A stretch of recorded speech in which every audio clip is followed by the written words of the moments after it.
Madaxweynaha Mareykanka Donald Trump ayaa mar kale soo celiyay weerarada dhanka afka ah ee uu ku qaadayo Soomaaliya iyo Ilhaan Cumar. Wuxuu taageerayaashiisa u sheegay in haweeneyda ay dooneyso inay Mareykanka ka dhigto sida dalka ay kasoo jeedo oo kale ee Soomaaliya. Donald Trump ayaa hore u jeediyay hadallo badan oo ku saabsanaa Soomaalida iyo Ilhaan Cumar.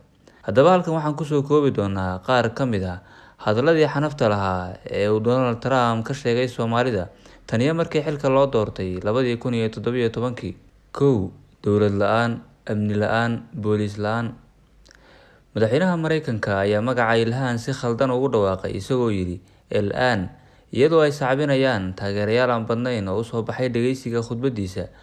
Wuxuu ka digay in Ilhaan Cumar ay suurtagal tahay inay qayb ka noqoto maamulka waddanka Mareykanka haddii uu musharaxa madaxtinimada ee xisbiga dimuqraadiga Joe Biden ku guuleysto doorashada dhici doonta bisha November. Waxay jeclaan lahayd inay dalkeena ka dhigto sida dalka ay ka timid oo kale ee Soomaaliya. Waa dowlad la'aan, amni la'aan iyo booliis la'aan. Waxaa ka jirta fowdo uun. Waxay rabtaa inay noo sheegto sida aan dalkeena u maamuli lahayn. Maya, waad mahadsan tahay, ayuu yidhi Trump. Fikradda xun ee uu Trump ka qabo Soomaalida. Inkasta oo xiriirka u dhexeeya Soomaalida iyo Mareykanku uu yahay mid diiran, isla markaana uu sii kordhiyo iskaashiga labada dal, haddana waxaa markii ugu horeysay soo baxaya fikradaha uu madaxweynaha Mareykanka ka qabo Soomaalida. Bishii Julaay ee sanadkii 2019, hadal uu jeediyay Donald Trump ayaa dhaliyay buuq badan, wuxuuna wajahay dhaleecayn. Inkasta oo uusan xilligaasi toos u magacaabin, haddana Donald Trump ayaa laga soo xigtay hadallo uu warbaahinta adduunka aad u faafisay oo uu ka sheegay 4 xildhibaan oo ku jira aqalka Koongareeska Mareykanka oo ay ka mid tahay Ilhaan Cumar, oo asal ahaan ka timid Soomaaliya. Trump ayaa xildhibaanada dumarka ah u sheegay inay ku laabtaan dalalkii ay ka yimaadeen, isla markaana ay wax u qabtaan dhibaatooyinka haysta dadkooda ay isku asalka yihiin. Wuxuu yidhi, "Waa arrin xiiso leh inaan aragno xildhibaano dumar ah oo xisbiga dimuqraadiga ah, kuwaasi oo asal ahaan ka yimid dalal ay dowladahoodu yihiin gebi ahaanba kuwo musiibo ah oo musuqmaasuq hareeyay ahna kuwa ugu xun ee dunida ka jira." Wuxuu intaa ku daray in hadda dumarkaasi ay dadka reer Ameerika u sheegayaan sida wax loo maamulo.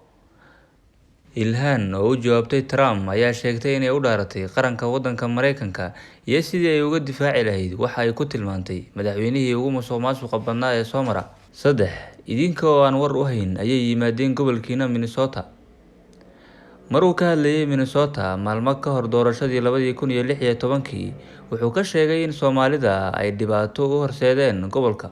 Minnesota waxaad ku arkaysaan dhibaatooyinka ay keeneen qaxoontiga, siiba kuwa halkan ku badan ee Soomaalida. Idinka oo aan war u hayn ayay yimaadeen gobolkiina iyagoo weliba qaarkood ay ku biirayaan ururka Daacish, waxayna xagjirnimada ku faafinayaan dalkeena iyo dunida oo dhan. Daacish iyo Soomaalida. Bishii Juun ee sanadkii 2016, Donald Trump ayaa hadal uu jeediyay ku sheegay in Soomaalida ay ku biiraan Daacish. Wuxuu tilmaamay in Soomaalidu ay iska soo galaan waddanka Mareykanka sidoo kalena ay dhibaato ka geystaan. Hadalkaasi markuu jeedinayay wuxuu si gaar ah uga hadlay in ay tahay in isbeddel lagu sameeyo waaxda socdaalka ee dalka Mareykanka. Soomaalida Mareykanka degan ayuu ku tilmaamay qaxoonti doonaya inay ku biiraan Daacish. Donald Trump wuxuu mar kale ku celiyay inay tahay in Muslimka laga mamnuuco waddanka Mareykanka. Dhinaca kale, waxaa xilligaasi iyadana hadal jeedisay Hillary Clinton oo cambaareysay hadallada Trump. Nacaybka uu Trump u qabo qaxoontiga Soomaalida oo la shaaciyay. Bishii Oktoobar ee sanadkii 2019, bogga internetka ee telefishinka CNN ayaa daabacay xog laga soo xigtay buug ay qoreen wariyaal ka tirsan wargeyska The New York Times oo ka hadlaya sida uu madaxweyne Trump u neceb yahay qaxoontiga Soomaalida. Sida lagu sheegay qoraalka CNN, bishii ugu horeysay ee xukunkiisa, madaxweyne Trump wuxuu Elian Duque oo xilligaasi ahayd kusimaha arrimaha ammaanka gudaha weydiiyay sababta uu u mamnuuci laayahay qaxoontiga ka imaanaya Soomaaliya.